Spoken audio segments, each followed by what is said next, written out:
ये पीस के stake holder बढ़ गए हैं। मैं बार बार कहता हूँ, अगर एक होटल के पीछे 3 गाड़ी रखी है तो 15,000 नई गाड़ियाँ ली गई।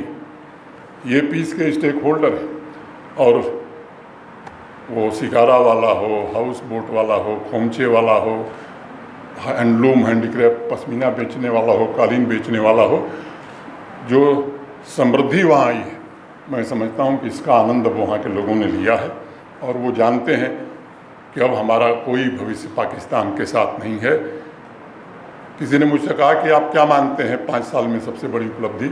हमने कहा कि पहली बड़ी उपलब्धि कि इंडियन स्टेट की अथॉरिटी अब जम्मू कश्मीर में पूरी तरह से इस्टेब्लिश कर दी गई। दूसरी बात उन्होंने पूछा तो मैंने कहा मैं यही कहूँगा कि अब जम्मू कश्मीर भारत के साथ इंटीग्रेट हो गया है। कुछ लोग हैं वो भी ख़त्म हो जाएंगे, लेकिन 99% लोग अब भारत के साथ इंटीग्रेट हो गए, ऐसा वो दिल से मानते हैं।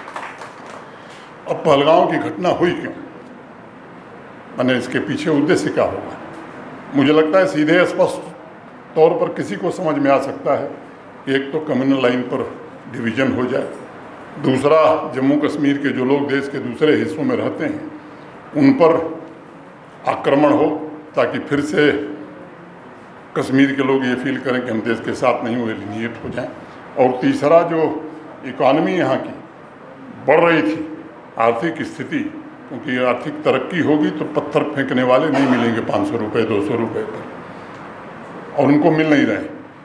तो एक बार फिर से विपन्नता आवे तो शायद रिक्रूटमेंट हम फिर से कर सकेंगे। मुझे लगता है कि इसको अब वहाँ के लोगों ने समझा है। और जो मैंने कहा कि 22 अप्रैल के बाद 1 दिन 2 दिन नहीं, हफ्तों ये प्रदर्शन चला।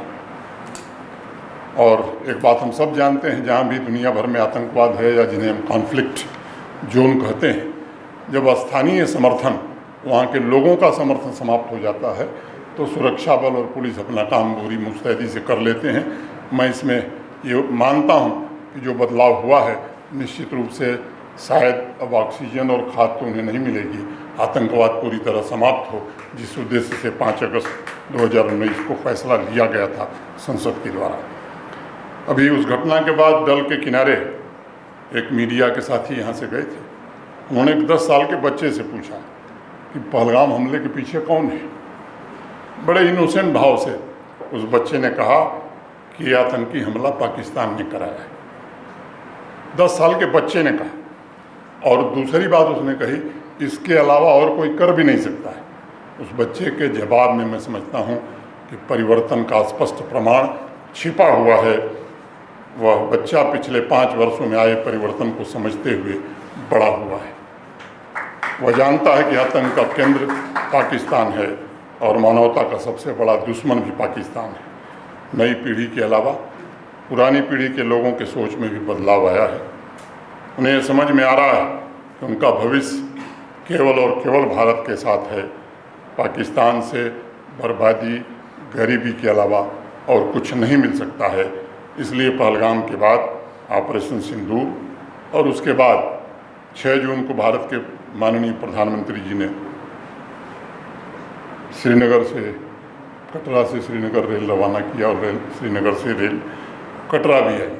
कटरा इसलिए आई कि जम्मू में नया रेलवे का डिविजनल कार्यालय बना है, नए प्लेटफार्म बने, सितंबर में वो काम ख़त्म हो जाएगा। तो जो सपना था कश्मीर से कन्याकुमारी, फिजिकली भी मैं समझता हूँ कि रेल के माध्यम से कश्मीर से कन्याकुमारी श्रीमान नरेंद्र मोदी के नेतृत्व में जुड़ जाएगा। वो सपना भी देश जल्द ही पूरा होते हुए देखेगा।